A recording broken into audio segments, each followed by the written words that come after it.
Olá, sejam muito bem-vindos ao Mindcast, um podcast da linha de pesquisa da Iniciação Científica sobre Saúde Mental, História, Formações e Práticas Psicossociais. Um espaço de boas conversas para refletir sobre a saúde mental com embasamento científico e sensibilidade. Hoje, o Mindcast se dedica a uma conversa profunda e necessária. Nomear é poder, a importância da visibilidade intersexo. Vamos entender o que significa ser intersexo e por que a visibilidade é uma questão fundamental e como tudo isso se relaciona com o cuidado e com a saúde mental. Para isso, a gente tem a honra de receber o professor Caio César, que pesquisa, discute esse tema em sua trajetória como pesquisador, trazendo uma perspectiva crítica sobre como o reconhecimento e o respeito das diferenças podem transformar vidas. Professor, seja muito bem-vindo. Obrigada por ter aceitado o nosso convite. E antes da gente iniciar diretamente com o tema, você poderia contar um pouco para a gente como que foi a sua trajetória acadêmica e como que você teve esse interesse, por essa temática? Primeiro, agradecer a vocês, agradecer a professora Aline, que é a responsável por essa linha de pesquisa, a dedicação e o carinho, o cuidado de vocês com esse Mindcast. Tenho acompanhado os episódios, antes estava conversando com a Laura sobre os episódios que eu já tinha assistido. Eu acho que assim, o trabalho de vocês é muito importante, queria ressaltar isso, principalmente vindo da divulgação científica, da pesquisa em saúde mental, que é tão necessária, principalmente em nossa instituição. Então, vou contar um pouquinho da minha história, como vocês pediram. Eu sou licenciado em Ciências Biológicas, eu fiz o meu mestrado em Ensino de Biologia. Inicialmente, quando eu acabei minha faculdade, eu trabalhei muitos anos no Estado.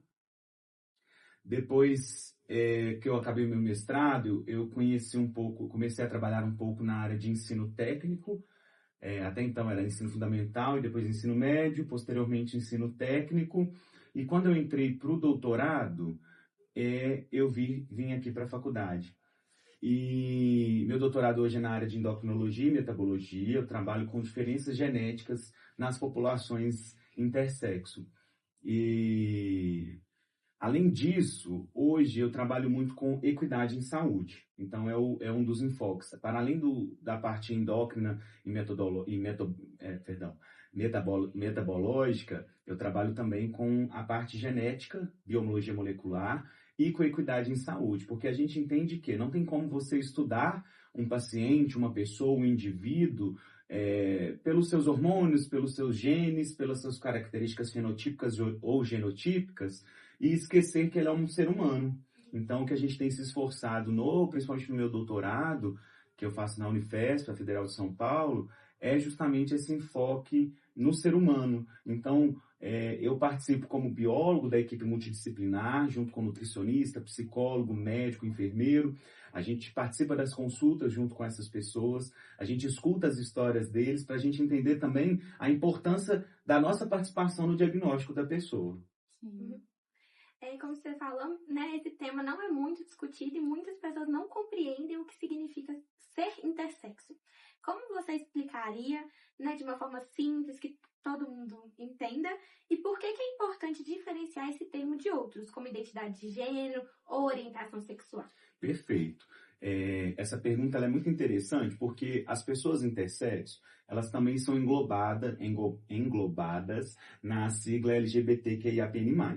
Então, elas fazem parte do I, por muito tempo invisibilizados, assim como outras tantas pessoas dessa sigla. E a partir do século que nós vivemos, as pessoas intersexo começaram a reivindicar a sua participação, porque a luta delas era também por uma questão de corpo e de gênero.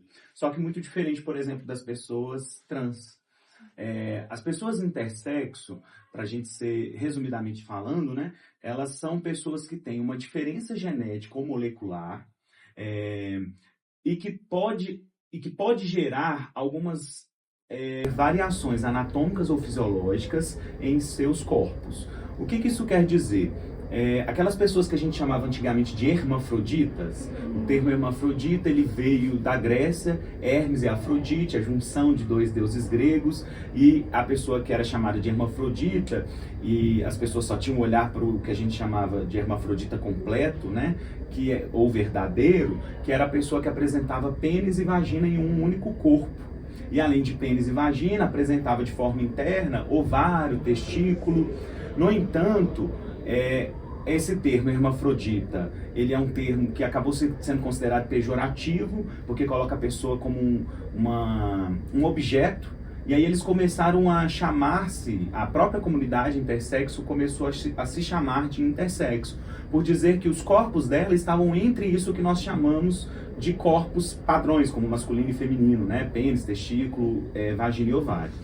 E aí as pessoas intersexo, elas podem ter variações, desde, por exemplo, uma insensibilidade aos andrógenos, quando elas não conseguem, por exemplo, captar toda aquela testosterona com o seu receptor de andrógenos, e aí acaba não virilizando. A gente pode ter também algumas condições mais raras, como a deficiência da aromatase, que não transforma a testosterona em estradiol, estrogênio, que vai ser utilizado principalmente em corpos que têm vagina, em mulheres. Então, assim, a gente tem uma gama de variedade, assim como a alfa-redutase. Como eu sou da área biológica, eu acabo chamando muito pelos genes que vão associando, né? Então, o gene da aromatase, o gene da 5-alfa-redutase, o gene da resistência e insensibilidade aos andrógenos, mas são pessoas, isso é importante. E a única coisa que elas têm em comum com a comunidade LGBT, que eu queria frisar para vocês, são as microviolências que elas sofrem. Então, toda essa comunidade, ela sofre microviolência, a comunidade intersexo não é diferente. Eu ainda apresentei para vocês dizendo as pessoas, né, as populações intersexo, porque as pessoas tendem a achar que toda pessoa intersexo é igual. E não é bem assim, né? As pessoas intersexo, elas são diferentes, elas estão dentro também de uma variedade e pensam diferente. Por exemplo, nem todas as pessoas intersexo se denominam intersexo. E melhor ainda, nem todas as pessoas intersexo sabem que tem essa diferença genética ou molecular que as torna diferentes, por exemplo. Sim. E é muito legal, né, tocar nesse ponto, porque realmente é um grupo que fica muito escondido, assim, né? Ninguém gosta de falar sobre isso, ninguém toca no assunto. E a gente observa que esse reconhecimento, essa visibilidade do termo é muito importante, né? Como que você acha que isso pode contribuir para o direito, a identidade, a dignidade também dessa parte da população? Perfeito. Olha, em 2005, a gente tem o que a gente chama de Consenso de Chicago. Acho que é importante eu trazer isso para vocês. O Consenso de Chicago, ele foi uma junção de médicos. Eu e outros pesquisadores temos várias críticas ao Consenso de Chicago, porque o Consenso de Chicago juntou médicos e duas pessoas intersexo. Então, assim, a gente tem essa crítica, porque não traz uma equipe multidisciplinar. Em 2016, a gente já tem uma maior equipe multidisciplinar que vai discutir. Mas o Consenso de Chicago de 2005 ele é importante, porque ele determina, em conjunto, as nomeações, as nomenclaturas para os grupos de pessoas. Então, em 2005, eles dão o termo de distúrbios do desenvolvimento do sexo, dizendo que hermafrodita e intersexo são termos pejorativos, porque para além desses a gente tem outros também que essas pessoas acabavam recebendo. E aí eles diziam que a gente fala DDS, né, Disorders of Development Sexual, são os distúrbios do desenvolvimento do sexo. Só que a tradução desordem para distúrbio ficou uma coisa assim muito ruim. Então, em 2016, a gente faz esse apelo para que não se chame as pessoas por DDS no sentido de distúrbio e transforme esse D de distúrbio, ou disorders em inglês, em diferenças. Então, hoje a gente fala que essas pessoas elas têm diferenças no desenvolvimento do sexo. Isso é um marco para a sociedade intersexo. Não é o termo que eles gostariam de ser chamado, mas já quebra, por exemplo, com o marco de hermafroditismo. Em 2005, a gente já tinha alguns pesquisadores, como Pedro Paulo, da Unifesp, a professora Paula Sandrini, da UFIGS, eles já manifestavam dentro da antropologia a dificuldade com este termo. E eles já apontavam que a comunidade intersexo, que já vivia antes do Consenso de Chicago, vejam, nós estamos falando de 2005, 20 anos atrás somente, essas pessoas já existiam. E aí ela fala que eles já tinham nomes para eles mesmos, para a comunidade deles, e que foi pouco escutado. E aí, com isso, a gente começa, inclusive se somando à comunidade intersexo, à sigla LGBT, dando uma visibilidade maior. Ou seja, você tira, e acho que é por isso que é importante a sigla, e a gente entende isso, né? A gente fala, mas a sigla está crescendo, mas você começa a dar visibilidade a quem era englobado junto com outras pessoas que às vezes não tinham as mesmas características que elas. Em 2018, a gente tem a formalização da Associação Brasileira dos Intersexos no Brasil. A gente já vinha vendo esse movimento no exterior, tem um grupo que chama Intersex Rights, que são os direitos intersexos, principalmente no Reino Unido. A gente já tinha movimentação disso em outros países, mas no Brasil a gente não tinha. Então, se eu chegar numa aula hoje, eu ainda falar assim, vocês conhecem intersexo? Muita gente, já ouvi, mas não conheço e tal. Agora, se eu falo assim, hermafrodita, aí todo mundo sabe. Só que todo mundo pensa que o hermafrodita é o quê? É o que tem o pênis, a vagina, o ovário, o testículo, tudo junto, e que consegue, inclusive, reproduzir com ele mesmo. O que é possível, nesses casos de, a gente vai chamar de DDS, ovo testicular. Quando a pessoa nasce realmente com essas características. Mas intersexo, como eu já expliquei para vocês, é maior do que isso. Então, quando eu digo intersexo, as pessoas começam a compreender que elas estão entre os sexos. E, por vezes, inclusive, extrapolam o que a gente tem como esse padrão. A nomenclatura ela tem importância por isso. Porque você tira a visão de uma patologia, de uma desordem, de um distúrbio. Você tira a visão de ser um padrão, todo mundo é igual. E você começa a colocar dentro de um grupo, que é um grupo que hoje a gente tem algumas pesquisas que dizem que são mais ou menos 8% da população mundial. Antigamente, nas literaturas anteriores, falavam que 2% eram intersexos no mundo. Só que nós descobrimos a subnotificação de casos intersexos. Então, por exemplo, uma síndrome de insensibilidade aos andrógenos leve, ela pode só ser percebida quando a pessoa quer engravidar. Então, às vezes, ela vai ter uma azoospermia, ou seja, uma dificuldade, uma ausência, por exemplo, na produção de espermatozoide. Mas pense, e se essa pessoa nunca quiser engravidar alguém? Ela pode nunca descobrir, concordo? E pensando, se essa pessoa não tiver condição financeira, ela pode nunca conseguir chegar ao diagnóstico que ela tem. Então, essas pessoas são subnotificadas. Acredita-se que por causa disso 8%. Então, quando você dá visibilidade a 8%, a gente falava antigamente assim, 2% já era o mesmo número de ruivos na sociedade. Você fala com todo mundo que ela é ruiva. Agora, qual que é o problema de você nominar um ruivo e não nominar um intersexo? Então, não sei se ficou claro para vocês, né? A intersexualidade, a nomenclatura dela é importante por isso. Igual você comentou, né? Teve esse tratado em 2005, depois em 2018, mas infelizmente essa população ainda tem uma invisibilidade social muito grande. E como a gente não sabe tratar, não sabe sobre, gera um sofrimento psíquico muito grande nessa parte dessa população.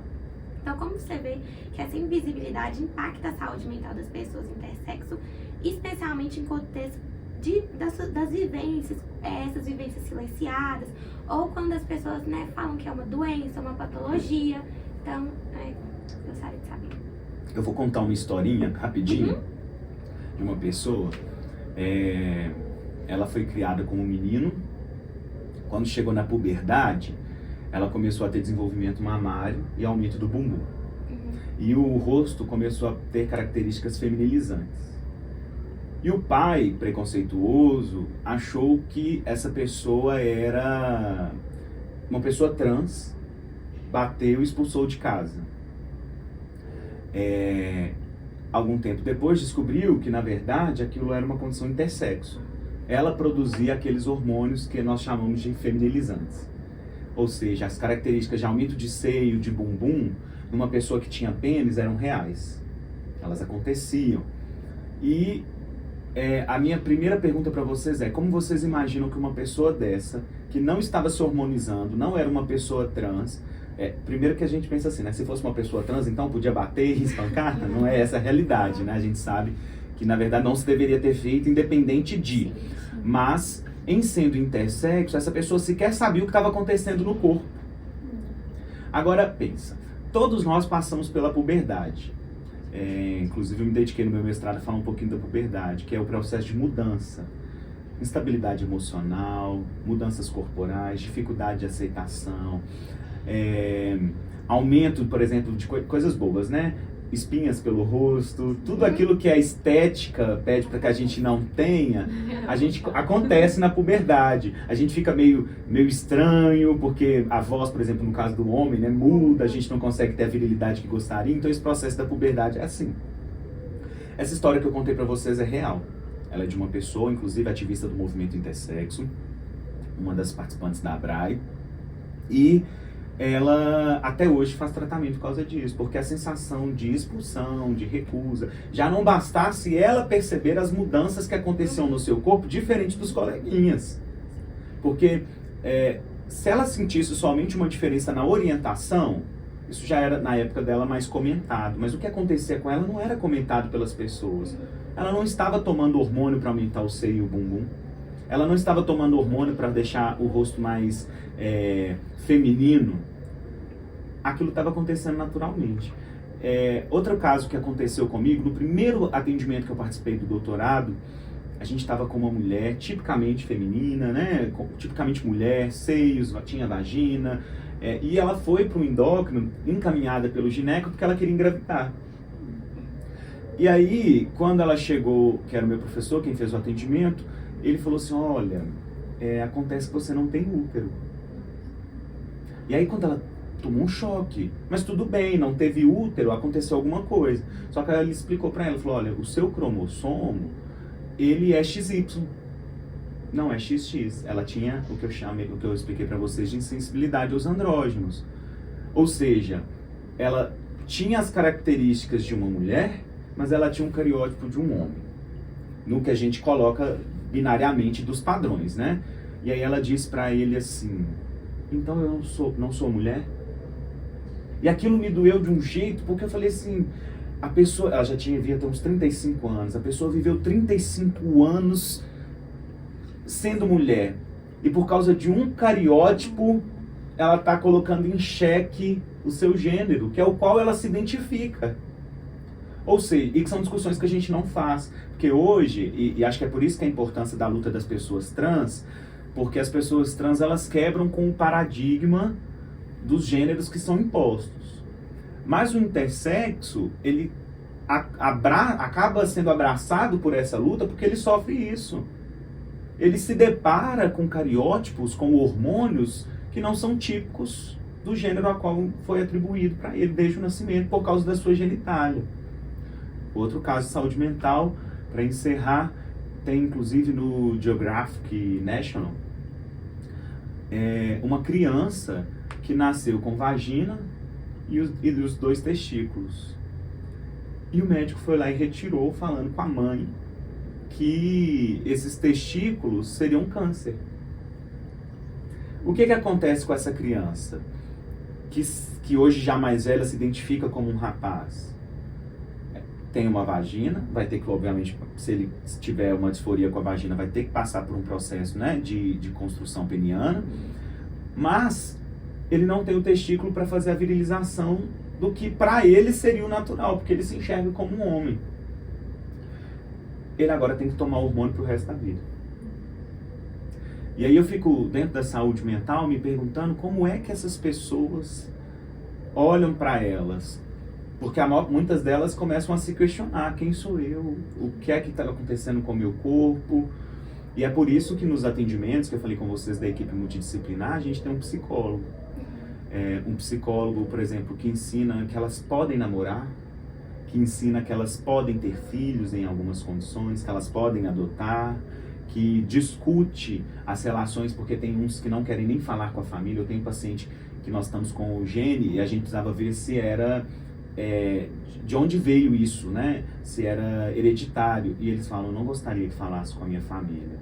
E tá tudo bem, a gente não vai olhar com a família. Mas aí o psicólogo, ele tá ali também para ajudá-la a entender o porquê é que isso machuca tanto a ponto de não querer contar para a família, por exemplo. É realmente muito delicado, né? E essa questão da visibilidade, dessa equipe multidisciplinar, a gente vê que é algo que realmente faz muita diferença, né? Muito. E a saúde mental tem que estar em torno disso. A gente falou muito sobre nomear, sobre visibilidade, né, novamente, e sobre pertencimento. como que você acha que o pertencimento ele pode ajudar ou a falta dele pode influenciar negativamente na saúde mental desse paciente?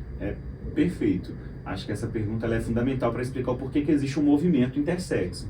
Por que as pessoas se sentem pertencentes a um grupo, querem dar um nome, porque eu falo aqui da figura de um pesquisador não intersexo. Então, quando a gente fala do lugar de fala, é isso. O meu lugar de fala é de quem vê isso acontecendo. Eles vivem isso e por muitas vezes se sentiram sozinhos, sem saber quem é. Porque, por exemplo, onde em Sete Lagoas vocês sabem que atendem pessoas intersexo? Não conheço. Não temos. Mesmo no nosso ambulatório LGBT, a gente não tem pessoas que são capacitadas para isso, porque é algo que era cuidado de forma cirúrgica ou psicológica somente, assim, você vai se adaptar com isso. Enfim, numa falsa saúde mental, querendo estabelecer isso. Em Belo Horizonte a gente tem na UFMG, eu em Minas Gerais conheço poucos lugares que tem um atendimento que conhece sobre essa população, para além do social, porque para o social, de falar da existência deles, existem muitos grupos que discutem as presenças deles nos espaços, que falam da importância, mas em termos de saúde a gente tem pouco.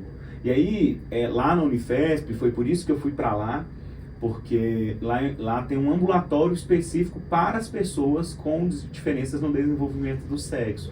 Inclusive pessoas que hoje são deputadas. A Carolina Iara, deputada, acho que ela é deputada estadual, se não me engano, ou federal, agora me fugiu da cabeça. Ela é uma mulher intersexo, que e eu tô falando dela porque ela conta para todos a condição intersexo e ela participa desses ambulatórios, né? Inclusive auxiliando outras pessoas. E assim como ela, a gente tem outros. A gente tem inúmeras teses de doutorado que falam dessas pessoas, dos espaços, então você começa a discutir. Teve agora o primeiro doutor intersexo, o Amiel Modesto. Ele conta inclusive as suas próprias experiências, um monte de condições. Ele é advogado, então ele fala das condições jurídicas, inclusive as quais ele teve que passar. A gente tem a Thaís Emília, que se descobriu intersexo pelo que aconteceu com o filho dela. O filho dela morreu, Jacob, por causa de uma cardiopatia, mas ele era intersexo e todo mundo meio que tenta colocar a culpa por causa da intersexualidade. Poxa, você tá falando colocando a culpa na mãe da morte do filho, sabe? Por muito tempo ela teve que viver com isso.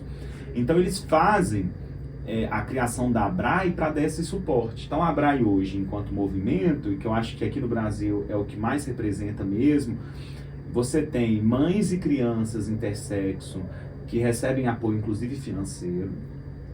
Você tem, inclusive nós aqui da Faculdade de Atenas recebemos essa semana incentivo em pesquisa científica. A gente vai publicar agora um artigo que a gente fala da construção jurídica dos direitos intersexo, inclusive na minha linha de pesquisa. E a ABRAE participando, inclusive, com um incentivo financeiro, porque a gente sabe que hoje para publicar alguns artigos você tem que fazer o custeio para revistas muito boas, inclusive. E ela tem um espaço para isso. A ABRAE, e aqui eu não estou falando em nome da ABRAE, até porque eles têm, né, os seus próprios representantes, mas eu acho que este movimento, ele dá a sensação de aqui eu faço parte, é aqui que eu pertenço, é aqui que eu quero estar. E aí eles se somam, e a gente vai se somando com eles, porque o que eu tenho aprendido com eles é assim, gigante. A gente tem a professora Mila, por exemplo, que faz todo mês encontros de discussões intersexo. Então são várias pessoas contando para nós as suas experiências, as suas vivências. E aí você fala assim, opa, eu conheço uma pessoa assim, eu conheço uma pessoa assada, e vai apresentando uma para outra. Uma DDS, né, uma condição intersexo muito comum é a síndrome de Turner. Todo mundo estuda no terceiro ano do ensino médio. Hoje você tem grupos de mulheres com Turner. E aí essas mulheres, elas se apoiam.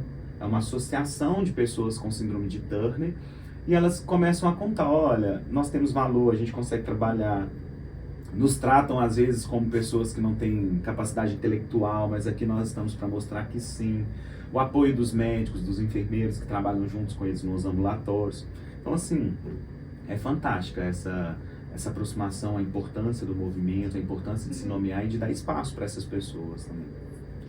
Professor, como você acabou de comentar, esse movimento, felizmente, ele está crescendo, principalmente, né, com as pessoas que se denominam intersexo.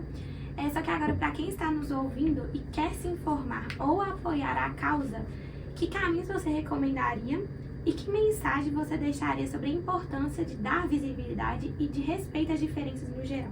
Perfeito. Então, assim, para saber sobre população intersexo, na minha opinião, é a ABRAE. É a Associação Brasileira dos Intersexos, porque ela tem toda uma estrutura didática para te explicar, desde o que é para quem não sabe nada, até quem quer aprofundar. Então, todos os artigos que são publicados na área, eles colocam no site, os livros que são publicados. Então, assim, quer aprender sobre intersexualidade, ABRAE. Claro que a gente tem também alguns outros professores, que eu gostaria de citar aqui, que são fundamentais para o que a gente chama de pesquisa científica. Então, para a população em geral, a ABRAE, para quem quer se informar em termos de artigo, parte genética, parte molecular, parte psicológica, são esses professores. Nós temos o Pedro Paulo. Pedro Paulo é um professor da Unifesp, ele faz muito itinerários terapêuticos, então ele conta o acompanhamento dele na vida, acompanhando essas pessoas, por exemplo, no caso da intersexualidade, mas ele faz com outras condições também. Nós temos a Paula Sandrini, que ela até deu uma diminuída na produção sobre intersexo, mas ela tem uma gama, assim, se você pegar para ler, você fica muitos anos ainda lendo o que ela produziu, da Universidade Federal do Rio Grande do Sul.